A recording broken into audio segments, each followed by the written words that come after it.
Mallareddy university school of agriculture విద్యార్థుల ఆందోళనకు దిగారు. మల్లారెడ్డి యూనివర్సిటీలో యాజమాన్యం నిర్లక్ష్యం కారణంగానే అరుణ్ అనే విద్యార్థి అనుమానాస్పదంగా మృతి చెందాడని ఆరోపిస్తూ ఏబీవీపీ ఎన్ఎస్ఐయు ఆధ్వర్యంలో విద్యార్థులు ఆందోళన చేపట్టారు.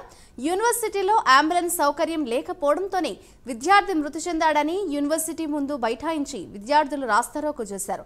కాలేజీలో ఫర్నిచర్ కి నిప్పు పెట్టి అద్దాలు ధ్వంసం చేశారు.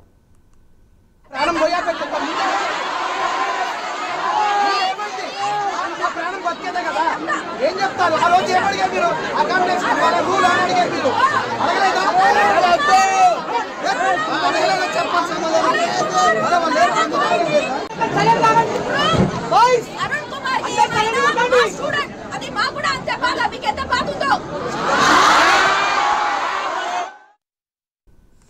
Mallareddy university school of agriculture లో విద్యార్థులు రాస్తారోకో చేశారు. ఇదే అంశంపై మరింత సమాచారాన్ని మా ప్రతినిధి కుమార్ అందిస్తారు.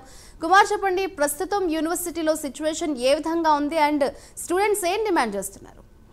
Thank you Madhuri. Mallareddy agricultural యూనివర్సిటీలో 2 రోజుల క్రితం అరుణ్ అనే విద్యార్థి అనుమానాస్పదలో మృతి చెందాడు.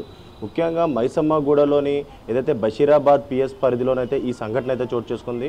ఏదైతే కాలేజీలోని క్లాస్ జరిగే సమయంలోని అరుణ్ అనే విద్యార్థి అకస్మాత్తుగా కింద పడిపోవడంతో వెంటనే అప్రమత్తమైన విద్యార్థులు అలాగే కాలేజీ యాజమాన్యం కూడా ఏదైతే అతను హాస్పిటల్ తీసుకెళ్లే క్రమంలోని అతను అయితే చనిపోవడం జరిగింది. ముఖ్యంగా ఏదైతే హాస్పిటల్ తీసుకెళ్లే సమయంలోని అంబులెన్స్ చాలా లేటుగా వచ్చిందంటూ కూడా విద్యార్థులు అయితే చెప్తున్నారు.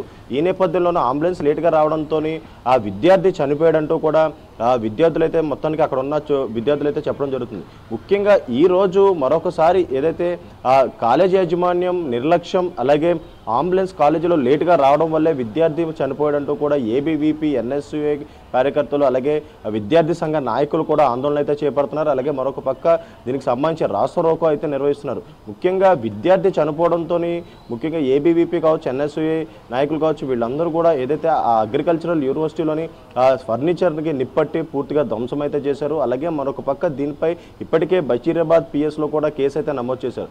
ముఖ్యంగా ఆ సంఘటన జరిగిన సమయంలో కూడా ఇది క్లాస్ రూమ్లో జరగడంతో వెంటనే అక్కడున్న విద్యార్థులు కూడా అప్రమత్తమయ్యారు. కానీ ఏదైతే వెంటనే హాస్పిటల్ తీసుకెళ్లే క్రమంలో అంబులెన్స్ అయితే లేటుగా వచ్చిందంటూ కూడా వాళ్ళైతే ఆవేదన అయితే వ్యక్తం చేస్తున్నారు.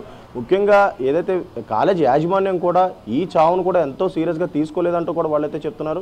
ఎందుకంటే ఈ యూనివర్సిటీలో సుమారు 2000 మంది విద్యార్థులు ఉంటారు. ముఖ్యంగా మల్లారెడ్డి యూనివర్సిటీ అంటే కూడా మంచి పేరున్న విషయమే. ఈ నేపథ్యంలోనే ప్రతి చోట కూడా అంబులెన్స్లు కూడా చాలా అవైలబిలిటీలో ఉంటాయి. కానీ ముఖ్యంగా ఈ సంఘటన జరిగిన సమయంలో కూడా ఏదైతే అంబులెన్స్ ఫోన్ చేసినా చాలా ఆలస్యంగా వచ్చిందంటూ కూడా ఏదైతే కాలేజ్ యాజమాన్యం కావచ్చు అలాగే కాలేజీపై పూర్తిగా ధ్వజం అయితే ఎత్తుతున్నారు. ముఖ్యంగా చూసుకున్నట్టయితే ప్రస్తుతం ఏబీవీపీ నాయకులు కావచ్చు లేదంటే ఎన్ఎస్యుఏ నాయకులు కావచ్చు విద్యార్థి సంఘ నాయకులు వీళ్ళందరూ కూడా ప్రస్తుతం రాస్తారోకో అయితే నిర్వహిస్తున్నారు.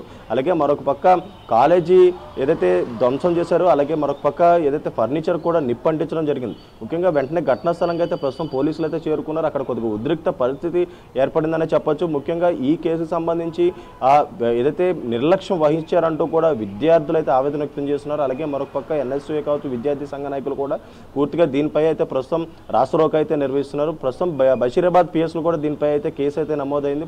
ముఖ్యంగా ఆ విద్యార్థి ఎందుకు చనిపోయాడు అనేది అయితే ప్రస్తుతం ఇంకా బయటకు అయితే రాలేదు. దీనిపై పూర్తి విచారణ చేపడుతూ కూడా పోలీస్ వర్గాలు అయితే తెలియజేశాయి. Madhuri. Right, thank you Kumar.